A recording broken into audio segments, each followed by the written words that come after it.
നമസ്കാരം. ക്രിമിനലുകളെ മഹത്വവൽക്കരിച്ച് പിന്തുണ നൽകി സംരക്ഷിക്കുന്ന പാർട്ടിയായി CPM മാറിയെന്ന് യൂത്ത് കോൺഗ്രസ് പത്തനംതിട്ട ജില്ലാ പ്രസിഡന്റ് വിജയ് ഇന്ദുചൂടൻ. അതിന്റെ ഏറ്റവും ഒടുവിലത്തെ ഉദാഹരണമാണ് പത്തനംതിട്ട CPM ജില്ലാ സെക്രട്ടറി രാജു അബ്രഹാം കാപ്പ കേസ് പ്രതിയെ മഹാത്മാഗാന്ധിയോട് ഉപമിച്ചത്. ഇദ്ദേഹത്തിന് സാമാന്യ ബോധം എന്നൊന്നുണ്ടോ? രാജ്യത്തിന്റെ സ്വാതന്ത്ര്യം നേടിയെടുക്കാൻ പോരാടിയ മഹാത്മാഗാന്ധിയെയാണ് കഞ്ചാവ് കേസിലും ഗുണ്ടാ കേസിലും പ്രതിയോട് ഉപമിച്ചത്. ഇതിനോട് CPM സംസ്ഥാന നേതൃത്വത്തിന് എന്താണ് പറയാനുള്ളതെന്നും വിജയ് ഇന്ദുചൂടൻ ചോദിച്ചു. അഴിമതിക്ക് പരാതി നൽകിയ ആളെ ആക്രമിച്ചതിന് ചൈൽഡ് വെൽഫെയർ കമ്മിറ്റി പ്രസിഡന്റിനെതിരെ ജാമ്യമില്ലാ വകുപ്പ് പ്രകാരം കേസെടുത്തെങ്കിലും തുടർ നടപടികളില്ല. കുഞ്ഞുങ്ങളുടെ സംരക്ഷണത്തിന് വേണ്ടിയുള്ള ആളുകളാണ് ഇത്തരം നിയമവിരുദ്ധ പ്രവർത്തനങ്ങളിൽ ഏർപ്പെട്ടത് എന്നുകൂടി ഓർക്കണം.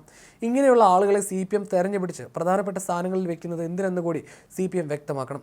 പോലീസ് സേനയ്ക്കുള്ളിൽ രാഷ്ട്രീയ സെല്ലുകളുണ്ട്. അവരുടെ നിയന്ത്രണത്തിലാണ് പോലീസുകാരുടെ പ്രവർത്തനം.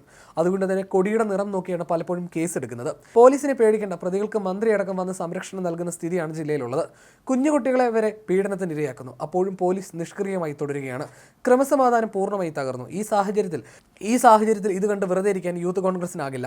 SP ഓഫീസ് മാർച്ച് അടക്കം പോലീസിനെതിരെ കടുത്ത പ്രതിഷേധങ്ങളുമായി യൂത്ത് കോൺഗ്രസ് രംഗത്തെത്തുമെന്നും വലിയ തരത്തിലുള്ള സമരങ്ങൾ പോലീസ് കാണാനിരിക്കുന്നതേ ഉള്ളൂ എന്നും ജില്ലാ പ്രസിഡന്റ് വിജയ് ഇന്ദുചൂടൻ പറഞ്ഞു.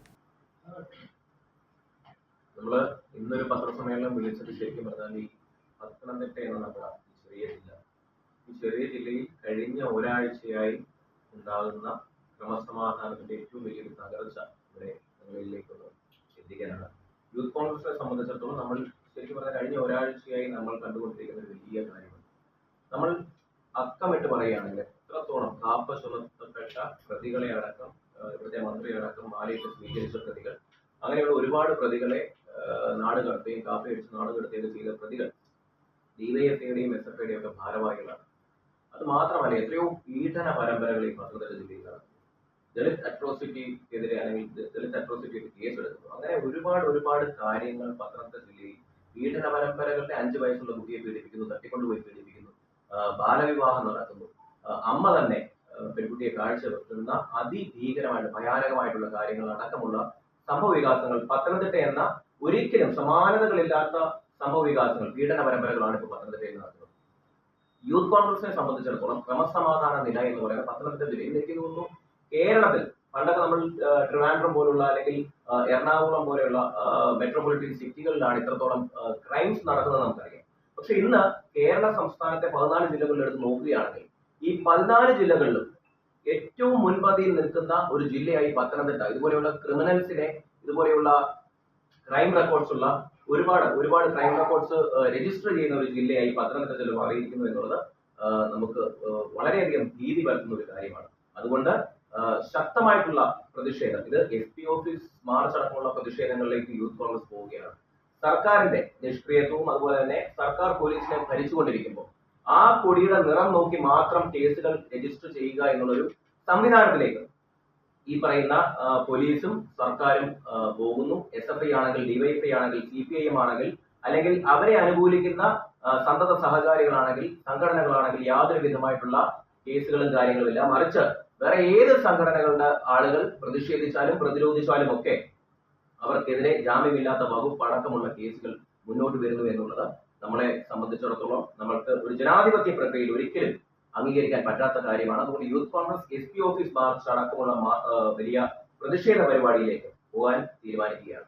അത് മാക്സിമം പോയി കഴിഞ്ഞാൽ 2 ദിവസത്തിനുള്ളിൽ ഈ പറയുന്ന ചൊവ്വാഴ്ച അല്ലെങ്കിൽ ബുധനാഴ്ച SP ഓഫീസ് മാർച്ചിലേക്ക് യൂത്ത് കോൺഗ്രസ് നീങ്ങും. ഇപ്പോ ശരിക്കും പറഞ്ഞാൽ ഇവിടെ നമ്മൾ എഴുതിയത് അത് മാത്രമല്ല, നമ്മൾ കണ്ടൊരു കാര്യമുണ്ട്.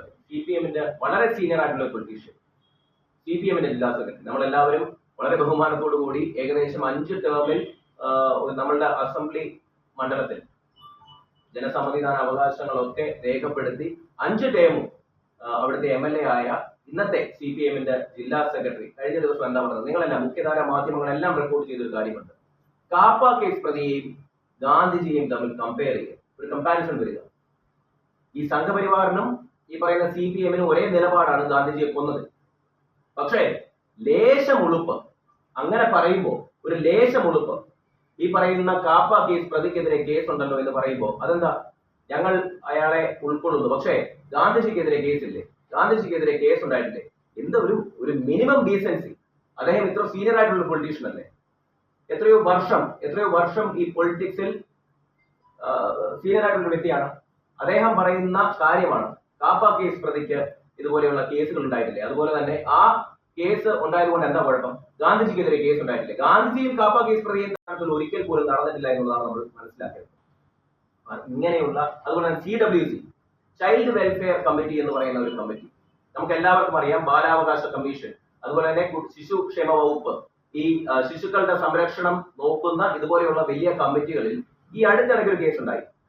അദ്ദേഹം ഒരു ദളിത് അട്രോസിറ്റി, ഒരു ദളിതനെ ആക്രമിച്ച് പീഡിപ്പിച്ചു എന്ന പരാതിക്കെതിരെ അദ്ദേഹത്തിന് FIR ഇട്ടു. Mister N. രാജീവ് എന്നാണ് അദ്ദേഹത്തിന്റെ പേര്.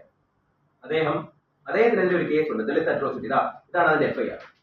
Mister N. രാജീവിന്റെ എതിരെയുള്ള FIR ആണ്. ഇപ്പോഴും അദ്ദേഹം തുടരുവാണ്. ആ CWC കമ്മിറ്റിയുടെ പ്രസിഡന്റ് ആണ് അദ്ദേഹം. നമുക്ക് എല്ലാവർക്കും അറിയാം, ഇത് ആദ്യമായിട്ടില്ല CWCയിൽ ഒരു കേസ് ഉണ്ടാവുന്നത്. ഇതിനു മുൻപും നിങ്ങളെല്ലാം റിപ്പോർട്ട് ചെയ്തിട്ടുള്ള ഒരു കേസുണ്ട്. പക്ഷേ ആ കേസ് കഴിഞ്ഞ് ഇപ്പോൾ അദ്ദേഹത്തിന്റെ CWC ഈ കമ്മിറ്റി പ്രസിഡന്റിനെതിരെ തന്നെ ഒരു FIR ഇട്ട്, ദളിത് അട്രോസിറ്റിക്കെതിരെ FIR ഇട്ട് ഒരു കേസ് ഉണ്ടായിരിക്കുകയാണ്. ഇതാണ് ആ FIR. ഇപ്പോഴും അദ്ദേഹം ആ കമ്മിറ്റിയുടെ പ്രസിഡന്റായി തന്നെ തുടരുകയാണ്. അതടക്കമുള്ള കാര്യങ്ങൾ അദ്ദേഹം ഇങ്ങനെയുള്ള കാര്യങ്ങളൊക്കെ നിലകൊള്ളുന്നതുകൊണ്ടും ഇവിടെ നടക്കുന്നതും കൊണ്ടാണ് ഏറ്റവും അധികം പീഡനങ്ങളും ഈ ശിശുക്കൾക്കെതിരെ അല്ലെങ്കിൽ ഈ കുട്ടികൾക്കെതിരെ, പിഞ്ചു കുഞ്ഞുങ്ങൾക്കെതിരെ ഇതുപോലുള്ള പീഡനങ്ങളും ബാക്കിയുള്ള പരമ്പരകളൊക്കെ നടക്കുന്നത് എന്നുള്ളത് നമുക്ക് വ്യക്തമായിട്ട് അറിയാം. SFIയുടെ ഒത്താശയോടുകൂടി, DYFIയുടെ ഒത്താശയോടുകൂടി ഈ ഇടതുപക്ഷ സന്തത സഹചാരികളായിട്ടുള്ള ഇതുപോലെയുള്ള ക്രിമിനലുകളെ എത്രയും പെട്ടെന്ന് പുറത്താക്കുക എന്നുള്ളത് മാത്രമേ നമ്മൾ യൂത്ത് കോൺഗ്രസിനെ സംബന്ധിച്ചിടത്തോളം, അതുപോലെ തന്നെ ഇന്ത്യൻ നാഷണൽ കോൺഗ്രസിനെ സംബന്ധിച്ചിടത്തോളം ഞങ്ങൾക്ക് ഇപ്പോഴുള്ള നിലപാടുകളുള്ളൂ. അതുകൊണ്ട് ഇതുപോലെയുള്ള ക്രിമിനലുകളെ നിങ്ങൾ മുന്നോട്ട് വളർത്തുവാനാണെങ്കിൽ, ഇതുപോലെയുള്ള മുന്തിയ ഓരോ ഭാരവാഹിത്വം കൊടുക്കാനാണെങ്കിൽ, നിങ്ങളുടെ നിലപാടെങ്കിൽ, നിങ്ങളുടെ തീരുമാനമെങ്കിൽ, ഉറപ്പായിട്ടും യൂത്ത് കോൺഗ്രസ് ശക്തമായിട്ടുള്ള പ്രതിഷേധങ്ങളും പ്രതിരോധവുമായി മുന്നോട്ട് പോകുവാൻ യാതൊരു സംശയവുമില്ല എന്ന് മാത്രം ഇവിടെ അറിയിച്ചുകൊള്ളുന്നു. ബാക്കിയുള്ള കാര്യങ്ങൾ നമുക്ക് ചർച്ച ചെയ്യാം. ഇത്രയുമാണ് യൂത്ത് കോൺഗ്രസിന്റെ സംബന്ധിച്ചിടത്തോളം നമ്മുടെ പത്തനംതിട്ട ജില്ലയിൽ ഈ ഒരാഴ്ച. അതുപോലെ നമ്മൾ കണ്ടതാണ് ഈ SIയെ പുറത്താക്കിയ ഒരു കേസ്. ജിനു എന്ന് പറയുന്ന SIയെ ദളിത് അട്രോസിറ്റി തന്നെയാണ്. ബാറിന്റെ മുന്നിൽ നിന്നു എന്ന് പറയുന്ന, നമ്മളെല്ലാവരും സമരം ചെയ്ത, യൂത്ത് കോൺഗ്രസ് ഭയങ്കര അതിശക്തമായിട്ടുള്ള സമരങ്ങളിലേക്ക് പോയ ഒരു നിലപാടുണ്ടായിരുന്നു. പക്ഷേ ബാറിന്റെ മുന്നിൽ നിന്നു എന്ന് പറഞ്ഞ് ഒരു ദളിത് യുവതിയെ അടക്കം കൈ അടിച്ച് തോളല് പൊട്ടിക്കുക, ബാക്കിയുള്ള കൂടെ നിന്ന ആൺപിള്ളേരെ എല്ലാം അടിച്ച് ഓടിക്കുക എന്ന് പറയുന്ന ഒരു നിലപാടിലേക്ക് ഇവിടുത്തെ പോലീസ് പോകുന്നു. ഇവിടെ ആർക്കും സ്വാതന്ത്ര്യമില്ലേ? പത്തനംതിട്ട ജില്ലയിൽ നിൽക്കാനുള്ള സ്വാതന്ത്ര്യം. രാത്രി എത്ര മണിയായാലും എന്താ, എത്ര സമയമായാലും എന്താ, ഈ പത്തനംതിട്ട ജില്ലയിൽ ഒരു ആൾക്ക് അല്ലെങ്കിൽ ഒരു വ്യക്തിക്ക് വന്ന് നിൽക്കണമെങ്കിൽ പോലീസിന്റെ അനുവാദം വേണം, അല്ലെങ്കിൽ CPMന്റെ അനുവാദം വേണം.